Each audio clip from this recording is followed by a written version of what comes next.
mas depois a gente vem explicando a partir do verso 15, tá bom? Atos 4, a partir do verso 5. Quem já achou, diga amém. Diz assim a palavra do Senhor. No dia seguinte, reuniram-se em Jerusalém as autoridades, os líderes religiosos e os escribas. E também o sumo sacerdote Anás e Caifás, João, Alexandre, todos os parentes do sumo sacerdote. E colocando-os diante de si, perguntaram-lhe: com que poder ou em nome de quem fizestes isso? Então Pedro, cheio do Espírito Santo, lhes disse: autoridades do povo e vós, líderes religiosos, se hoje somos questionados acerca do benefício feito a um doente e pelo modo como foi curado, seja do conhecimento de todos vós e de todo o povo de Israel, que em nome de Jesus Cristo, o Nazareno, aquele a quem crucificastes e a quem Deus ressuscitou dentre os mortos, sim, por meio desse nome, este homem está aqui com boa saúde diante de vós. Este Jesus é a pedra rejeitada por vós, os construtores, a qual foi colocada como pedra angular. E não há salvação em nenhum outro, pois debaixo do céu não há outro nome entre os homens pelo qual devamos ser salvos. Observando a coragem de Pedro e João, e percebendo que eram homens simples e sem erudição, eles se admiravam e reconheceram que eles haviam convivido com Jesus. E vendo com eles em pé o homem que havia sido curado, não tinham para dizer em contrário, nada tinham para dizer em contrário. Todavia, depois de mandá-los saírem do sinédrio, começaram a debater entre si, dizendo: que faremos a estes homens? Porque todos os que habitam em Jerusalém sabem que foi feito um sinal evidente por meio deles, e não podemos negar.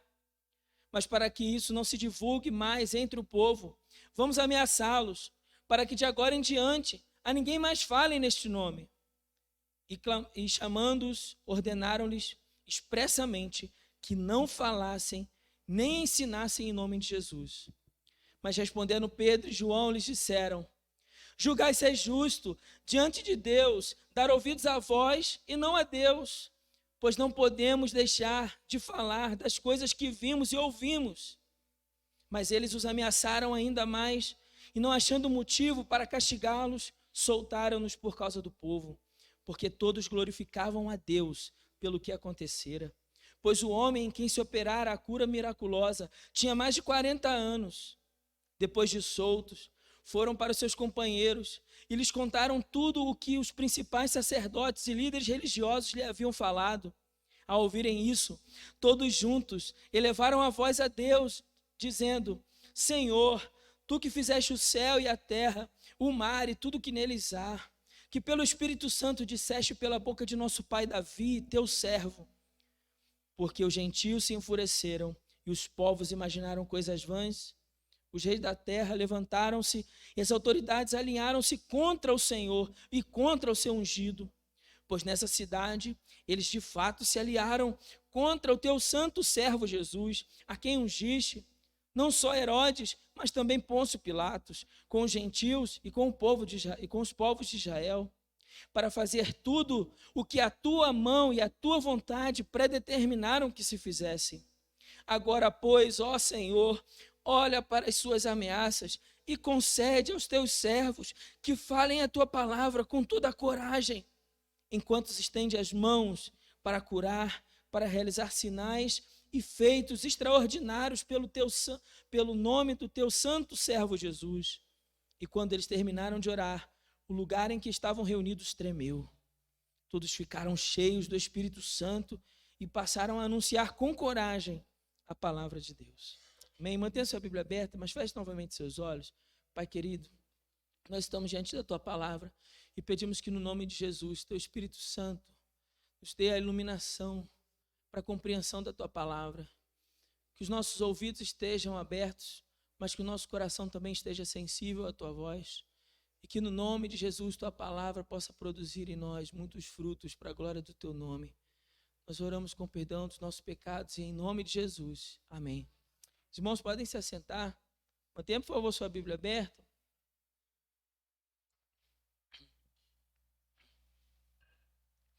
Capítulo 3 volte, por favor, aí na sua Bíblia, só para você poder acompanhar, você que não estava presente, né, em nenhum dessas outras mensagens, só para você entender o contexto.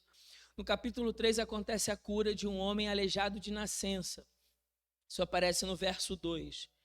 Esse homem aleijado de nascença era colocado à porta do templo todos os dias para pedir esmolas. O verso 22, que a gente acabou de ler, diz que esse homem já tinha mais de 40 anos.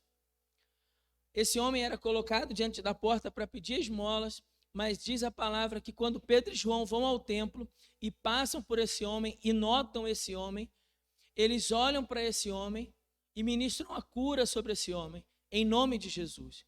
E em nome de Jesus e no poder do nome de Jesus, aquele homem foi curado.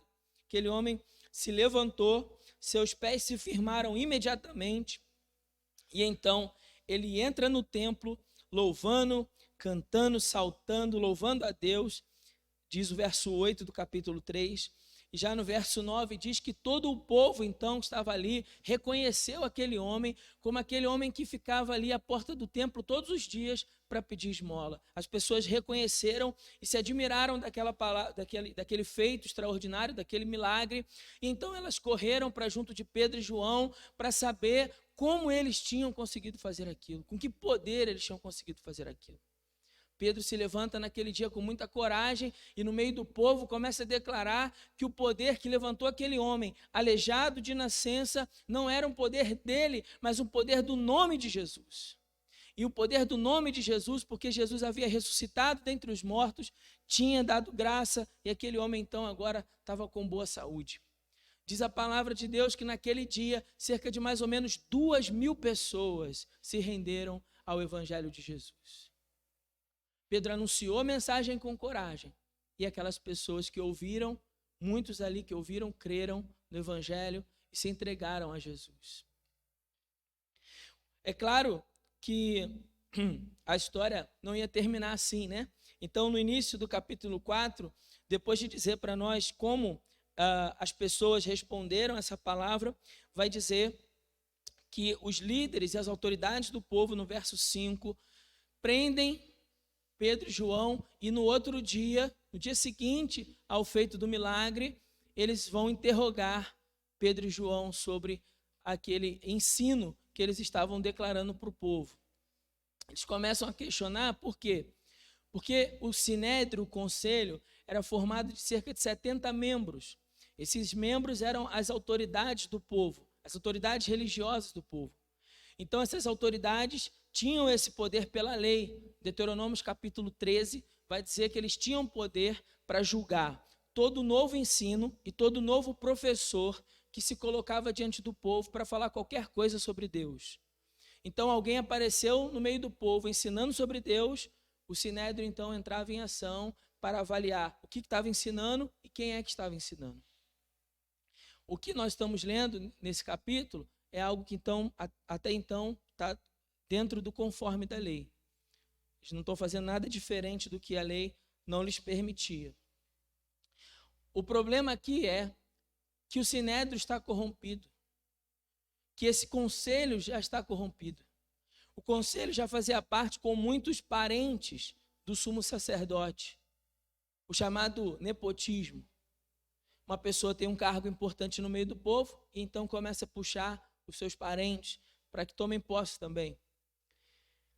O Sinédrio estava corrompido e outra questão importante, eles não estavam interessados na verdade. Eles não estavam interessados em saber como aquele homem, aleijado de nascença, havia sido curado. Nota de rodapé. Um homem aleijado de nascença, naquele contexto, era um homem que tinha sido amaldiçoado por Deus. Eles acreditavam, naquela época, que um homem que nasceu doente, com alguma enfermidade, ele nasceu com aquela enfermidade porque Deus o amaldiçoou por algum pecado dele ou de seus pais. Então, somente Deus poderia revogar aquela maldição. Então, só Deus poderia curar um homem que tivesse alguma enfermidade de nascença. Há de lembrar os irmãos que no ministério de Jesus, ele vai curar um homem também que era cego de nascença, em João capítulo 9. E isso vai chamar muita atenção deste conselho aqui. Não porque um homem cego de nascença passou a enxergar, mas porque Jesus havia curado ele no sábado. Aqui eles não estão preocupados que um homem aleijado de nascença se levantou e está andando. Mas eles estão preocupados com o ensino no nome de Jesus. Porque há pouco tempo atrás, esse conselho também se reuniu. Em uma determinada noite, quando trouxeram Jesus, esse conselho se reuniu para interrogá-lo. E depois de interrogá-lo, decretaram uma sentença sobre ele. Uniram-se as autoridades do povo, fariseus, saduceus, os líderes religiosos, mas também Herodes, Pilatos. Então, juntos ali se aliançaram e condenaram Jesus à morte. Novamente eles estão reunidos, inimigos naturais, mas estão reunidos para combater o nome de Jesus. Eles se reuniram, mesmo sendo inimigos, para condenar Jesus, e agora estão reunidos de novo para combater o nome de Jesus. O texto que a gente leu tem 3 partes muito claras. A primeira é Pedro e João defendendo o nome de Jesus. Isso a gente vê do verso 5 até o verso 14. Depois nós vemos a resposta do conselho, opondo-se ao nome de Jesus. Isso vai do 15 até o 22. E no final, nós vemos a igreja invocando o nome de Jesus, e isso vai do verso 23 até o verso 31. Hoje pela manhã nós falamos dessa primeira sessão do texto, de como Pedro e João defendem com toda a coragem e autoridade o nome de Jesus. Eu não vou aqui me repetir, mas eu quero só chamar a sua atenção para alguns detalhes importantes. Observem, por favor, o verso 9 e o verso 10.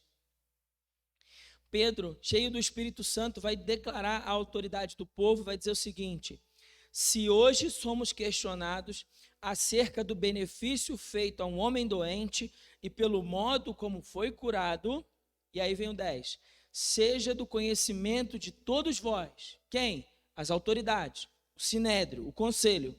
Seja do conhecimento de todos vós e de todo o povo de Israel, que em nome de Jesus Cristo, o Nazareno, aquele a quem crucificaste e a quem Deus ressuscitou dentre os mortos, sim, por meio desse nome, este homem que está aqui com boa saúde diante de vós. Eu não vou repetir todo o sermão, mas eu quero só chamar a sua atenção, porque esse verso 10 é o coração da defesa desses homens. Então, por isso, vale a pena a gente explicar novamente. Primeiro, ele vai dizer, foi em nome de Jesus. Quando um milagre acontece na igreja, ele não acontece para promover uma pessoa. Quando um milagre acontece na igreja, ele não acontece para promover um ministério. Quando um milagre, um feito extraordinário acontece na igreja, ele acontece para a promoção do nome de Jesus. Para que o nome de Jesus seja glorificado. Pedro não rouba a glória para si. Pedro não usa dessa oportunidade para se autopromover. Pedro usa dessa oportunidade para promover o nome de Jesus. Então ele pega a atenção que o Sinédrio está dando para ele naquele momento e aponta para Jesus e diz, é o nome de Jesus que deu o poder para que esse homem estivesse de pé aqui hoje. Não é qualquer Jesus, mas é Jesus o Cristo, o ungido de Deus, o escolhido, o equivalente no hebraico para Hamashia, o Messias. Agora, tem um outro detalhe nesse versículo que deve ter sido uma verdadeira, assim, açoitada, né? Uma apunhalada assim, com a vara, uma catucada com uma vara, quando ele diz assim, o Nazareno. Jesus Cristo, o Nazareno. Porque, como eu disse antes, esse conselho tinha se reunido para condenar o Jesus Nazareno. O mesmo mestre que vem de Nazaré, que ninguém dá muita coisa por aquele lugar, e agora ele está falando de novo no nome desse Nazareno. Bom, outro dia, vamos dizer assim, né? Outro dia eles se reuniram para matar Jesus, para ver se de alguma forma silenciavam o ensino no nome desse homem, e agora de novo aparecem pessoas invocando o nome dele de novo. Matam o mensageiro, mas não podem matar a mensagem. Aquele a quem crucificaste. Pedro deixou claro que o fato de Jesus ter sido crucificado foi por obra das mãos deles. Mas aqui, irmãos, isso também serve para nós, expliquei hoje de manhã, a consciência de que o que crucificou Jesus foram os nossos pecados. Não basta apenas olhar para o Sinédrio para o Sinédrio e dizer, eles crucificaram Jesus. Precisamos enxergar a nossa condição de pecador. Foram os nossos pecados que levaram Jesus para a cruz. Então Pedro apresenta para eles a má notícia. E qual é a má notícia? A má notícia é que nós pecamos. A má notícia é que Jesus foi morto por culpa dos nossos pecados. Essa é a má notícia. Mas como um bom evangelista, depois de apresentar a má notícia, ele apresenta a boa notícia. E diz, Deus, aquele a quem Deus ressuscitou dentre os mortos. Então, há uma necessidade por conta do seu pecado, mas há também um Salvador que foi ressurreto dentre os mortos e pode te salvar. Ele apresenta uma má notícia, mas apresenta a boa notícia. E a gente falou sobre isso aqui pela manhã, que o evangelho saudável é aquele que apresenta ao pecador a má notícia, você é um pecador. E os seus pecados merecem a condenação eterna, mas também apresenta a boa notícia. Mas há arrependimento, há perdão para todo aquele pecador que se arrepende, encontra graça na fé salvadora em Cristo Jesus. Há o pecado, mas há também o Salvador. Então eles declaram, aquele a quem ressuscitou, foi por meio deste homem que esse homem está aqui com boa saúde. Eles falam na parte final do versículo. É nisso que se baseia a defesa de Pedro e João.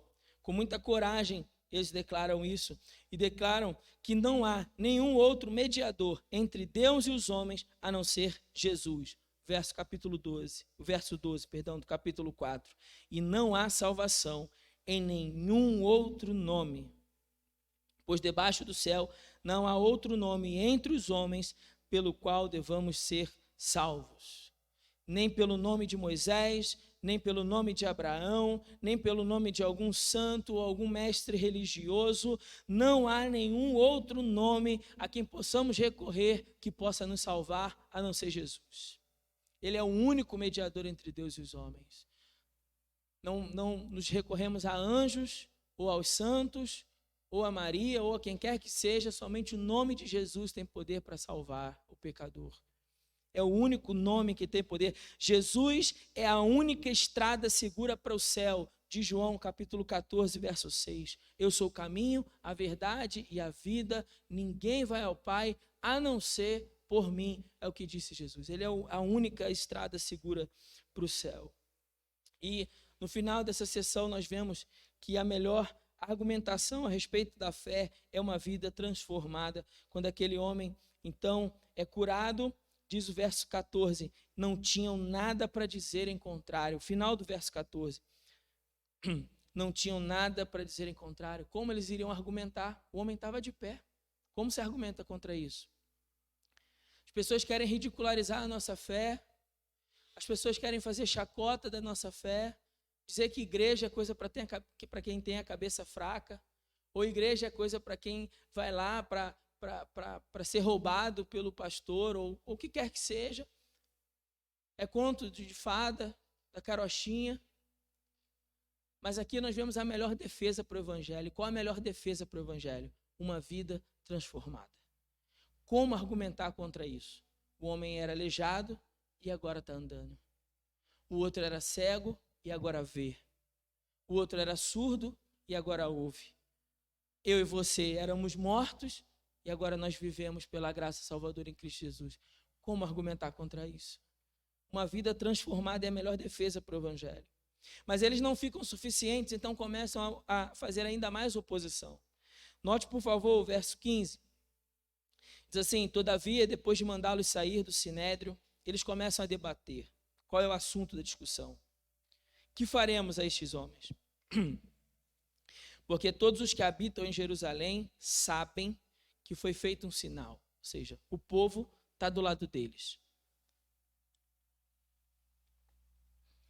E não podemos negar. E não temos argumento para negar. Mas para que isso não se divulgue mais entre o povo, vamos ameaçá-los. De agora em diante, a ninguém mais falem neste nome. E chamando-os, ordenaram-lhe expressamente que não falasse e nem ensinasse no nome de Jesus. Aqui é o Sinédrio e os inimigos mais uma vez se reunindo contra a mensagem do evangelho. Mais uma vez fica claro no texto que o conselho não estava preocupado com a verdade. Aquele conselho estava preocupado mais é que o nome de Jesus fosse suprimido, que a mensagem fosse abafada. Mas todos os que habitavam em Jerusalém sabiam que tinha sido feito um sinal no meio deles. Eles não podiam negar. Se eles fizessem isso, o povo ficaria contra eles. E isso ameaçaria a posição. A posição que eles tinham dependia do favor do povo, das graças do povo. Mas o texto que a gente acabou de ler deixa claro que aqueles homens eram guias cegos. Eram líderes religiosos, mas estavam cegos, coração duro, para entender a mensagem do evangelho. A resposta de Pedro e João está no verso 19 e 20, quando ele diz assim: julgai se é justo diante de Deus dar ouvidos a vós e não a Deus. E o verso 20 ele fala: pois não podemos deixar de falar do que temos visto e ouvido. Ou, nessa tradução que estou lendo, do que vimos e ouvimos. Nós não podemos deixar de falar. Não é uma opção deixar de falar. Não é uma opção deixar de comunicar aquilo que Jesus fez na minha vida. Não é uma opção para mim deixar de pregar o evangelho. Como disse o apóstolo Paulo: ai de mim se não anunciar o evangelho. Aqueles homens estavam cheios do Espírito Santo, como diz o verso 8, e eles se viam na obrigação de testemunhar a boa notícia do Salvador aos outros que estavam ao seu redor. Eles estavam tão cheios do evangelho, tão cheios do evangelho, que eles transbordavam do evangelho em seus corações e lábios. Não tinha como, não havia como os calar, mesmo com ameaça. Como diz o verso 21, mesmo com ameaça, isso não funcionaria. Também não poderiam mandar executá-los, mandar matá-los. O povo estava do lado deles. Mas tem aqui 2 detalhes importantes para a gente explicar sobre esse verso. Preste bem atenção. A palavra no início do livro de Atos diz que quando o poder do Espírito Santo viesse sobre a igreja, o Espírito Santo nos capacitaria para ser testemunhas. Testemunhas. E uma testemunha, ela fala do que ela viu e do que ela ouviu, da informação que ela presenciou em primeira mão ali, não do que ela recebeu de outra pessoa, mas do que ela testificou. Testemunha. E há uma questão muito importante para a gente entender isso, porque a ideia de testemunha, à luz do Novo Testamento e do livro de Atos, é o marturel. O que é marturel? É a ideia de testificar, de oferecer um testemunho pessoal. É o martus. A palavra no grego é martus. Testemunho pessoal. Então, marturel é a testemunha que oferece o martus, o testemunho pessoal. Você já deve ter lembrado que essa palavra é um pouco familiar, não é? Ou não? Porque ela lembra a palavra mártir ou martírio. A ideia da testemunha e a ideia do mártir, do martírio, que sofre o martírio, tem a mesma raiz, tem a mesma origem. O que o autor de Atos está querendo dizer com isso? Aqueles homens estavam num desejo tamanho, numa convicção tamanha, de testemunhar do evangelho, que se preciso for, eles morreriam por esse evangelho. Eles morreriam pela sua crença. O mártir é aquele, então, que possui uma convicção tão profunda, que ele está disposto a sofrer tortura ou a morte pelo aquilo que ele acredita. E aqueles homens estavam dispostos a sofrer. Nós vamos ver mais à frente, no capítulo 5, que quando eles apanham, eles começam a rir. Aí você lê esse texto e fala assim: meu Deus, esses homens eram loucos, eles estão rindo porque acabaram de apanhar. Mas é claro, se eles estavam dispostos até a morrer, apanhar é lucro. Percebe? Eles estavam dispostos até a entregar a própria vida em defesa dessa mensagem. Então, enfrentar o martírio não faria diferença. A história da igreja vai dizer que todos esses apóstolos enfrentaram o martírio. Todos esses homens morreram pela causa do evangelho. Todos esses homens estavam dispostos a entregar a sua vida em defesa do evangelho. Tamanha era a sua convicção. Então não se intimidaram diante daquele conselho. Aqueles 70 homens, aquele conselho era constituído por pessoas intelectuais, proeminentes na sociedade, de renome, de poder, de riqueza. Eram homens ricos, instruídos, mas aqueles homens não se intimidaram. Diz o texto que quando Pedro termina de falar, eles se admiraram e perceberam: esses caras andaram com Jesus. Porque depois de 3 anos com o mestre, eles haviam absorvido aquilo. Eles haviam aprendido com o melhor mestre que já andou por essa terra. E eles aprenderam isso.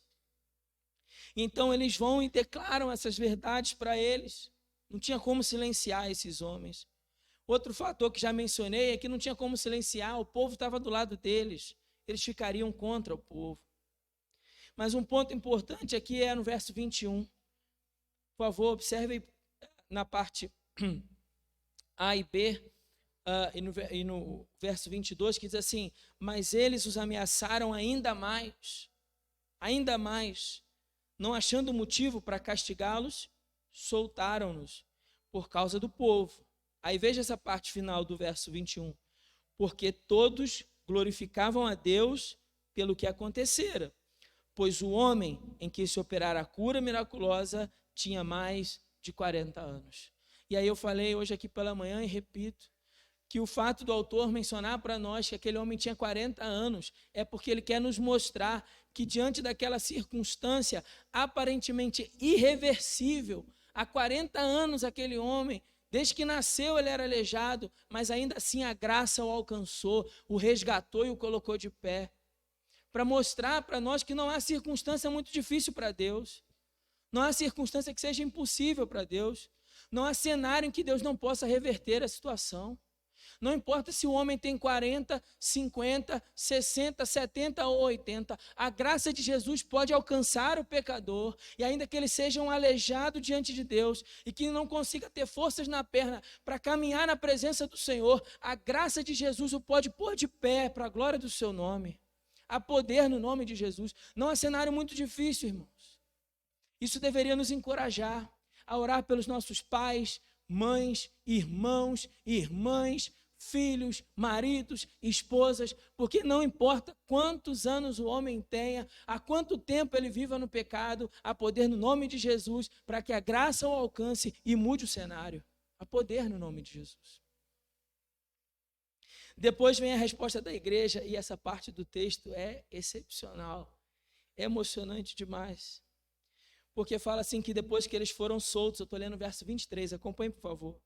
Depois que eles foram soltos, eles foram para os seus companheiros, eles foram para a igreja, e lhes contaram tudo o que os principais sacerdotes e líderes religiosos lhe haviam falado. E o que eles fazem? Verso 24, ao ouvirem isso, todos juntos elevaram a voz a Deus, dizendo: Senhor, que fizestes o céu e a terra, o mar e tudo que neles há, que pelo Espírito Santo disseste pela boca de nosso pai Davi, teu servo. Eles começam a recitar aqui o Salmo capítulo 2. Porque os gentios se enfureceram e os povos imaginaram coisas vãs, os reis da terra se levantaram e as autoridades alinharam-se contra o Senhor e contra o seu ungido. Pois nessa cidade eles de fato se aliaram contra o teu santo servo Jesus. O que nós estamos lendo? Nós estamos lendo a igreja orando. A igreja se reúne diante daquela mensagem, eles começam a orar. Algumas coisas interessantes a gente pensar. Primeira, havia um sentimento de unidade. A Bíblia diz: todos juntos elevaram a voz a Deus, para demonstrar a unidade, o mesmo propósito, um espírito de comunidade, clamando ao Senhor. Depois, eles fazem essa oração, orando a palavra e testificando que Deus estava cumprindo a sua palavra. Eles estão orando o Salmo capítulo 2. Eles estão declarando aqui a soberania de Deus. A igreja aqui está reconhecendo que o que está acontecendo naquele momento, olha bem a palavra, verso 27. Pois nesta cidade eles de fato se aliaram contra o teu santo servo Jesus. O que eles estão dizendo com isso? Deus é soberano. Deus está governando a história. Nada saiu do controle do Senhor. A igreja está sendo perseguida. Os nossos líderes foram presos pelo Sinédrio. Mas Deus está conduzindo todo o caminho da história para a glória do seu próprio nome, para a glória do seu santo servo Jesus. E Deus, de forma soberana, está conduzindo. E mesmo na oposição deles, Deus está cumprindo a sua palavra. Mesmo que eles se levantem contra, Deus está cumprindo a sua palavra. Eles se aliam e prendem os mensageiros, mas não prendem a mensagem, porque Deus zela pela sua palavra para cumprir. Deus, de maneira soberana, está conduzindo a história. A igreja pode confiar nisso. Eu e você podemos confiar nisso, que a minha vida e a tua estão sendo conduzidas pela boa mão do Senhor, pela graça do Senhor, amém ou não? A sua vida está sendo conduzida pela boa mão do Senhor. Pastor, mas a igreja estava vivendo oposição. Mas a igreja ora e louva a Deus pela sua soberania. A igreja não se levanta para orar dizendo: Senhor, repreende o maligno, porque o diabo está se levantando. Senhor, muda as circunstâncias. Não. Senhor, tua mão, tua palavra está se cumprindo. Eles oram, porque essa oração parte do desejo deles de serem testemunhas, de serem servos de Deus. Veja, irmãos, eles não estão orando, pedindo ao Senhor que aquele cenário fosse mudado, que a perseguição cessasse, que os inimigos fossem destruídos. Talvez eu e você oraríamos assim, não é verdade? Senhor, muda esse cenário. Senhor, silencia a oposição. Senhor, repreende o diabo. Senhor, em nome de Jesus, destrua todos os nossos inimigos. Eles não estão fazendo isso, porque a sua oração parte de um desejo de serem testemunhas fiéis e servos do Senhor. Por isso, antes de pedir para que os inimigos fossem destruídos, eles estão pedindo para que Deus lhes dê coragem. Isso está lá no verso 29, diz assim: agora, pois, ó Senhor, olha para as suas ameaças e concede aos teus servos que falem a tua palavra com toda a coragem. Coragem. Coragem. Aquele grupo não era um grupo de homens frouxos, de homens covardes, de mulheres covardes. Aquele grupo não era um grupo de pessoas ensimesmadas. Aquele grupo não era um grupo de egoístas, de gente que só se apresenta para Deus e vai orar, pedindo para Deus satisfazer as suas necessidades. Senhor, satisfaz o meu desejo. Senhor, satisfaz a minha necessidade. Senhor, age na minha vida, na minha família, no meu trabalho, na minha casa, no meu emprego, na minha promoção. É meu, é meu, é meu, é meu. Não, aquele grupo era um grupo de homens cheios do Espírito, que desejavam glorificar o nome de Jesus mais do que satisfação das suas próprias necessidades. Por isso eles pedem coragem. Eles não pedem para que Deus torne a situação mais fácil, eles pedem força. Eles não pedem para que não sejam julgados, eles pedem sabedoria para falar. Eles não pedem para que não haja oposição. Eles começam a clamar por uma capacitação do Espírito.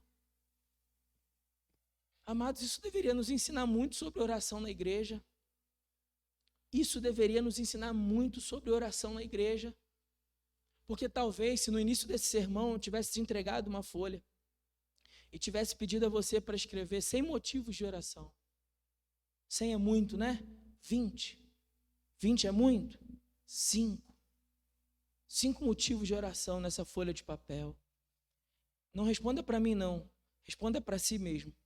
Em qual desses 5 motivos estaria escrito: Senhor, me dá coragem para falar da tua palavra?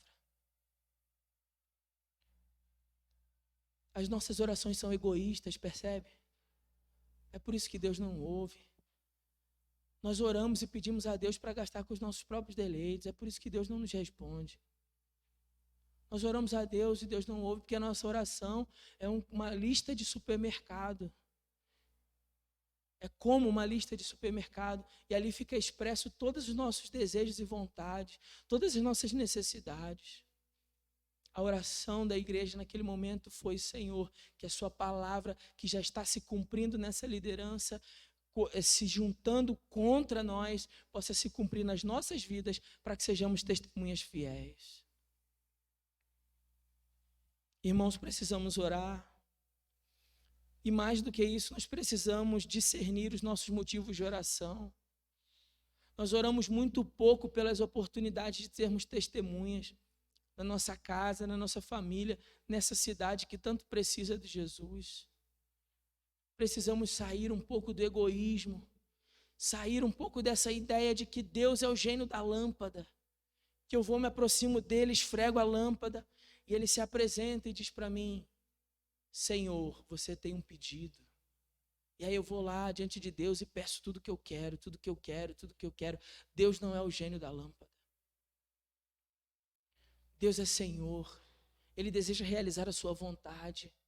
Então eu preciso pedir para Deus: Deus, cumpra a sua vontade em mim. Quando eu declaro aqui: Senhor, venha o teu reino. Reino significa que há um rei, há um governo, há um povo, seus súditos, e há um território, o coração do homem, e esse reino precisa prosperar. Então eu estou pedindo: Deus, que o teu reino venha sobre mim, venha sobre essa cidade, venha sobre a minha família, venha sobre o meu bairro, a minha vizinhança, venha sobre esta igreja, da qual eu sou pastor, aonde os nossos corações estejam menos carregados do egoísmo e mais carregados de fazer a vontade de Deus em coragem, em disposição de servir, de testemunhar. Eles não pediram uma rota de fuga, eles pediram coragem. Não pediram uma vida fácil, pediram poder do Espírito para seguir em frente. A igreja fez isso porque a sua primeira preocupação, veja bem, a igreja fez isso porque a sua primeira preocupação não era a satisfação das suas necessidades e vontades, mas que o nome de Jesus fosse glorificado através de um testemunho fiel da palavra. Não estavam preocupados com riqueza, com fama, com aceitação social, com status, com proeminência. Estavam preocupados em agradar a Deus. E a nossa oração deve ser a mesma. E os nossos motivos devem ser os mesmos. Eles oraram a palavra, porque uma verdadeira oração consiste em dizer a Deus, a verdadeira oração não consiste em dizer a Deus o que fazer, mas pedir a Deus que faça a sua vontade em nós. Quando eu vou orar, eu não devo dizer a Deus: Senhor, faça isso, mas Senhor, faça o que tu queres em mim. Faça o que tu queres na minha vida, faça o que tu queres na minha família. Faça a tua vontade em nós e por meio de nós. A oração daqueles homens reconhecia a soberania de Deus. Deus está governando a história. Mas também reconhecia a sua necessidade de trabalho. Então eles oravam como se tudo dependesse de Deus, mas trabalhavam como se tudo dependesse deles. Então eles se levantaram e foram pregar. E a resposta de Deus? Vamos ler novamente o verso 31? Acompanhe, por favor, na sua Bíblia. Diz assim: e quando terminaram de orar, o lugar em que eles estavam reunidos tremeu. Todos ficaram cheios do Espírito Santo e passaram a anunciar com coragem a palavra de Deus. Uau! Eu não tenho como não se emocionar com uma palavra dessa. Imagina por um segundo essa cena. Você consegue isso? Se imaginar no meio daqueles irmãos. A Deus. Quanto nós estamos distante desses irmãos. Deus respondeu fazendo aquele lugar tremer. Deus respondeu enchendo o seu povo de poder do Espírito. Não se tratava deles serem batizados, isso já havia acontecido em Atos capítulo 2. Isso aqui não era um outro Pentecoste, não era um segundo Pentecoste, não. Era uma visitação do Espírito Santo de Deus. Era uma capacitação específica. Era um momento, uma experiência novamente de se sentir cheio, repleto do Espírito. E então eles botam o pé para fora do lugar e o Evangelho começa a transbordar pela boca deles. Essa demonstração de poder naquele dia, fato do templo tremer, do lugar em que eles estavam, não disse era templo, mas um lugar em que eles estavam a tremer, deu a coragem que aqueles irmãos precisavam. Eles literalmente foram sacudidos. Deixa eu fazer uma nota de rodapé. Amada igreja do Senhor, ouça com muito carinho, mas eu acredito firmemente que nesse tempo a gente também precisa ser sacudido. A gente precisa ser sacudido. Aqueles irmãos foram sacudidos e com isso tiveram aquela coragem. Deus respondeu nossa oração. E eles se levantam para pregar. Mesmo que agora a oposição seja oficial, o sinédrio está contra eles. A oposição é oficial, mas ainda assim eles se dispõem a testemunhar. Qual é a nossa grande ideia aqui então para a gente concluir esse sermão? O nome de Jesus, ele é glorificado quando nós testemunhamos fielmente e corajosamente, mesmo diante da oposição. O nome de Jesus é glorificado na minha vida e na tua vida, quando nós nos levantamos para testemunhar fielmente e corajosamente, mesmo que diante de oposição. Que Deus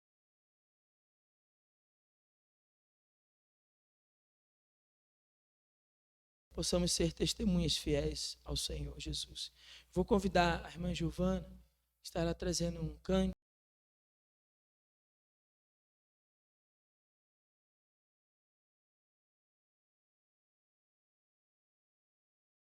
Que deseja fazer isso de maneira voluntária, poderá trazer até o altar do Senhor.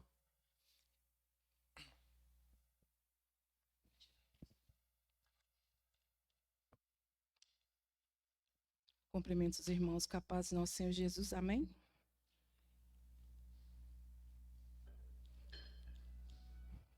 Essa canção todo mundo conhece, pode estar me ajudando. Tudo por você. Nosso Deus é tudo por nós, tudo por vocês.